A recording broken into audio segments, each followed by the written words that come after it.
spending hours in the Situation Room with his national security team Friday as Israel and Iran launched additional missiles at one another.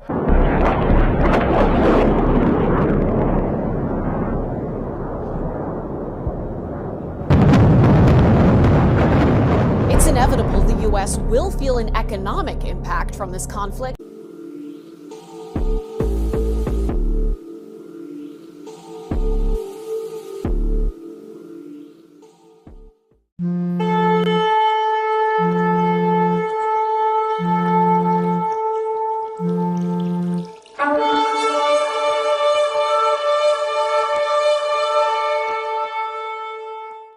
I don't know the population. At all? No, I don't know the population. You don't know the population of the country you seek to topple?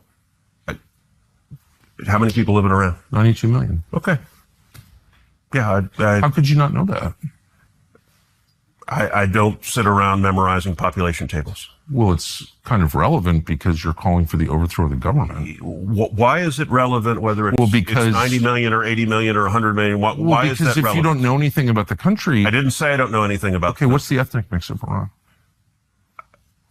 They are Persians and predominantly Shia. Okay, it's not even... You don't know anything about Iran. So okay, I am not the Tucker Carlson expert on Iran. You're a senator who's calling for the overthrow of the government. You're the one who claims know anything about the country. No, you don't know anything about the country. You're the one who claims they're not trying to murder Donald Trump. You're the I'm one not saying that. Who can't figure out if it was a good idea to kill General Soleimani, and you said it was bad. You don't believe they're trying to murder Trump. Yes, I do. Because you're not calling for military strikes against them in retaliation. And if you really believe that... We're carrying out military strikes today. You said Israel was. Right, with our help. I said we. Israel is leading them, but we're supporting them. Well, you're breaking news here because the U.S. government last night denied, the National Security Council spokesman Alex Pfeiffer denied on behalf of Trump that we were acting on Israel's behalf in any offensive capacity. No, we're not bombing them. Israel's bombing them. You just said we were.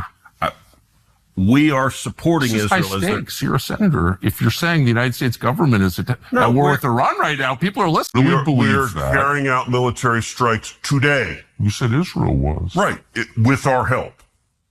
I said we. Israel is leading them, but we're supporting them. Well, you're breaking news here because the U.S. government last night denied, the National Security Council spokesman Alex Pfeiffer denied on behalf of Trump that we were acting on Israel's behalf in any offensive capacity. No, we're not bombing them. Israel's bombing them. You just said we were. We are supporting Israel. High stakes. You're a senator. If you're saying the United States government is at war with Iran right now, people are listening. Okay.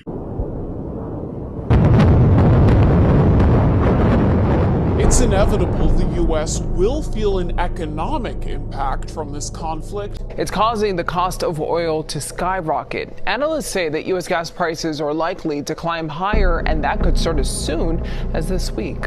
Gas stations across America could run completely dry in just days. We're not talking about expensive fuel anymore. We're talking about no fuel at all.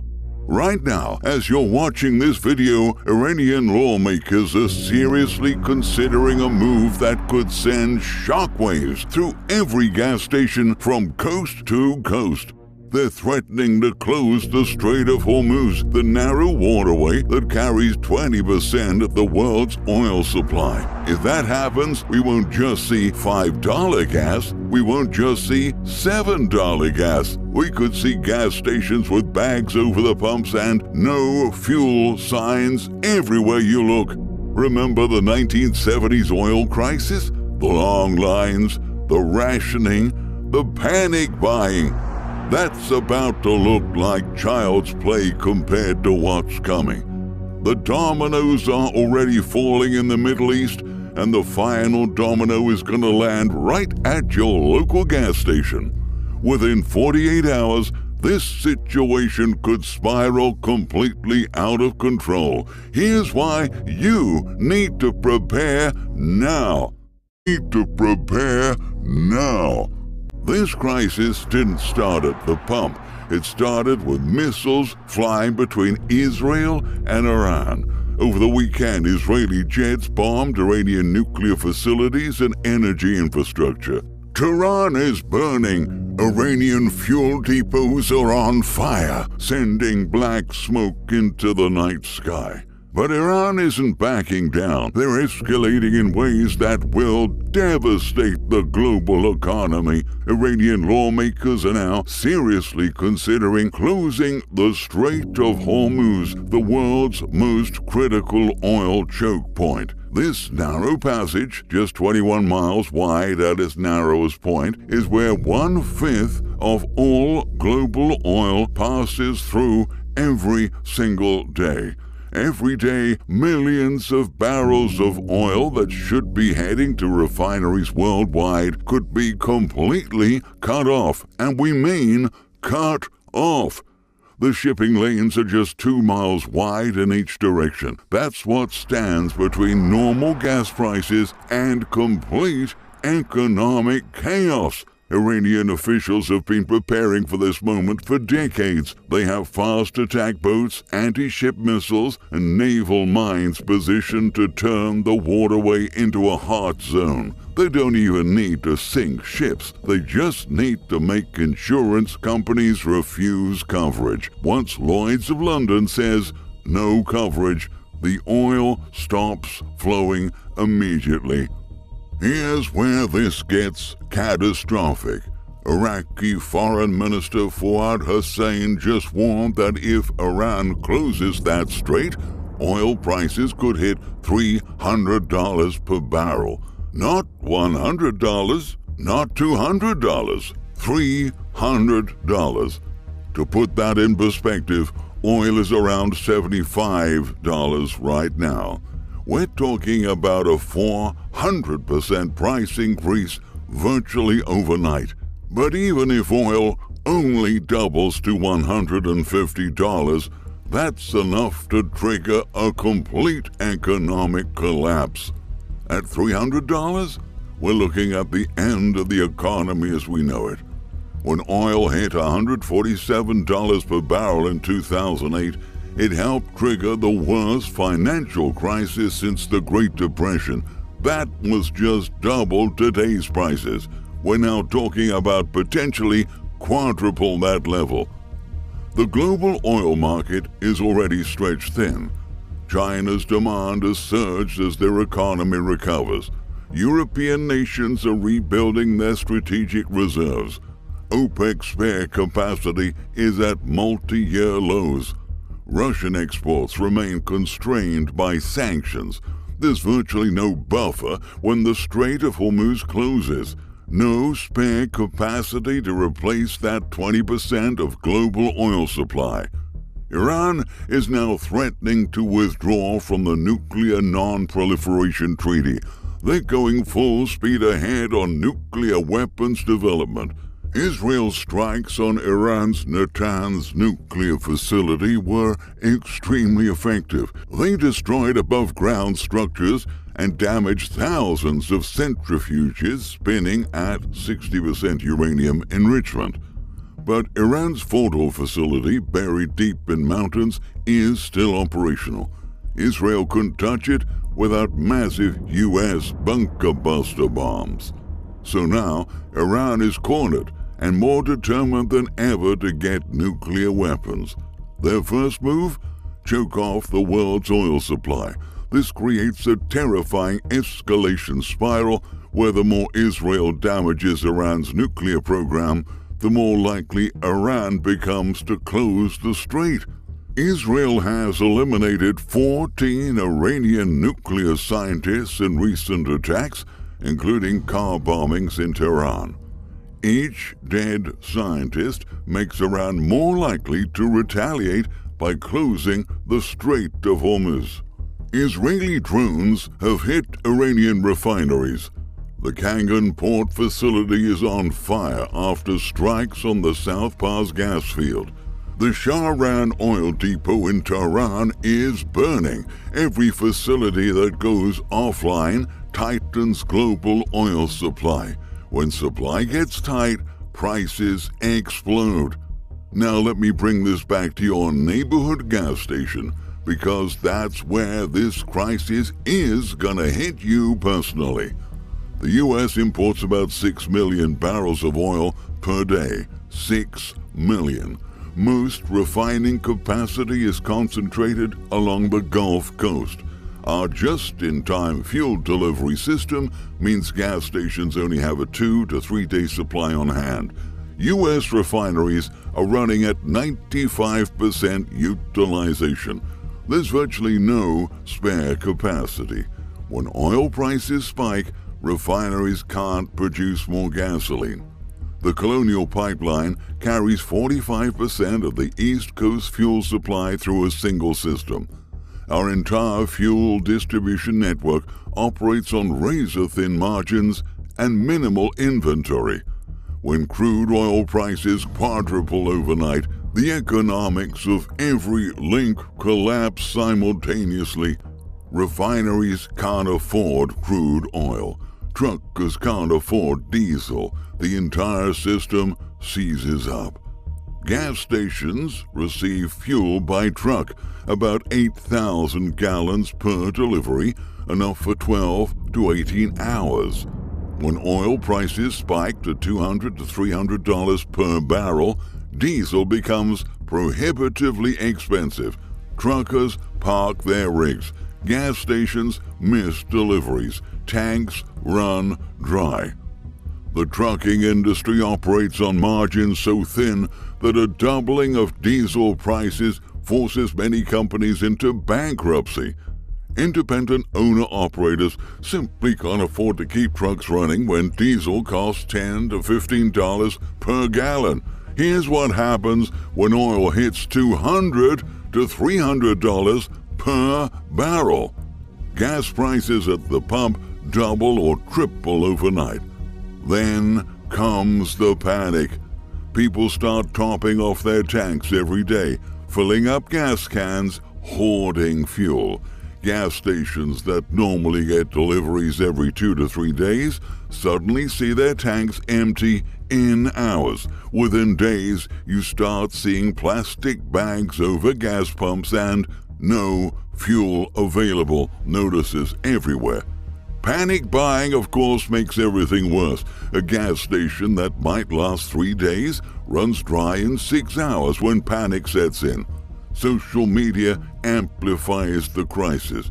Videos of long lines go viral. People drive farther to find fuel, and that, of course, burns precious gas in the search for fuel. But it's not just about getting to work. When fuel becomes scarce and expensive, everything, and I mean everything, becomes expensive. Food prices skyrocket because trucks can't afford to deliver. Heating costs explode. The entire economy seizes up. We're talking about supply chains grinding to a halt. Truckers parking their rigs because they can't afford diesel. Airlines canceling flights. Emergency services struggling to keep vehicles running. Amazon delivery stops. UPS and FedEx suspend service in many areas. Grocery store shelves empty because delivery trucks can't make their routes economically. Fresh produce rots in fields because harvest crews can't afford to run equipment. When gasoline costs $15 to $20 per gallon, people stop making discretionary trips. Restaurants, retail shops, and service businesses see customer volumes drop by 50 to 80%. Hospitals face critical shortages as medical supply deliveries become irregular. Police departments implement fuel rationing for patrol cars. Fire departments limit responses to only the most critical emergencies. The electrical grid becomes unstable as power plants burning natural gas face skyrocketing fuel costs. Construction projects halt as contractors can't afford to run equipment. The housing market freezes as buyers can't afford to drive around looking at properties. Tourism collapses overnight as airlines ground flights rather than operate at massive losses. rather than operate at massive losses. This isn't just an inconvenience. This is economic collapse triggered by empty gas tanks. Now, some of you might be thinking, oh, we've had oil crises before. We've survived high gas prices. But this time is different. Our economy is much more fragile than ever. Our supply chains are more stretched. Our strategic petroleum reserve has been partially depleted, and we've never faced the complete closure of the Strait of Hormuz while simultaneously dealing with a nuclear crisis in the Middle East. In the 1970s, America had more domestic oil production and untapped strategic reserves. Our economy was less dependent on just-in-time delivery. People lived closer to work. Today, Americans live paycheck to paycheck. We've built suburban sprawl requiring long commutes. Our food system depends on products shipped thousands of miles. Our strategic petroleum reserves are depleted to around 350 million barrels. When the strait closes, there is no buffer. Our infrastructure is also more vulnerable. Much of our refining equipment is decades old. Pipeline networks are aging.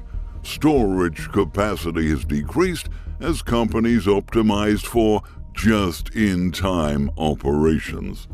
When gas prices spiked to $15 to $20 per gallon, filling up a large vehicle tank could cost $400 to $500.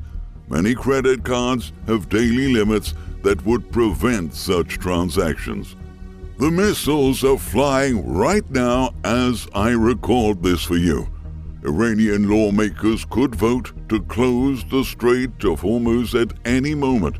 Israeli jets are planning their next strikes on Iranian infrastructure. Every hour this conflict escalates, the odds of a complete oil supply disruption increase. We're past the point of diplomatic solutions now. Both sides are committed to escalation until one achieves total victory or both economies collapse. Iran knows that closing the Strait of Hormuz is their nuclear option. Not literally nuclear, but economically nuclear. It's the one move guaranteed to inflict maximum damage on the global economy. Fill up today, not tomorrow, today. Don't just fill your car, fill every approved container you have. This is not hoarding. This is basic survival preparation when you can see the crisis coming. The gas stations won't warn you when they're about to run dry. The government will not give you advance notice. The Strategic Petroleum Reserve can't replace 20% of global oil supply. The signs will go up overnight. No fuel available. This was predictable. You have had warning. Now we all pay the price at the pump, if there is still a pump with gas. Please share this video with friends and family.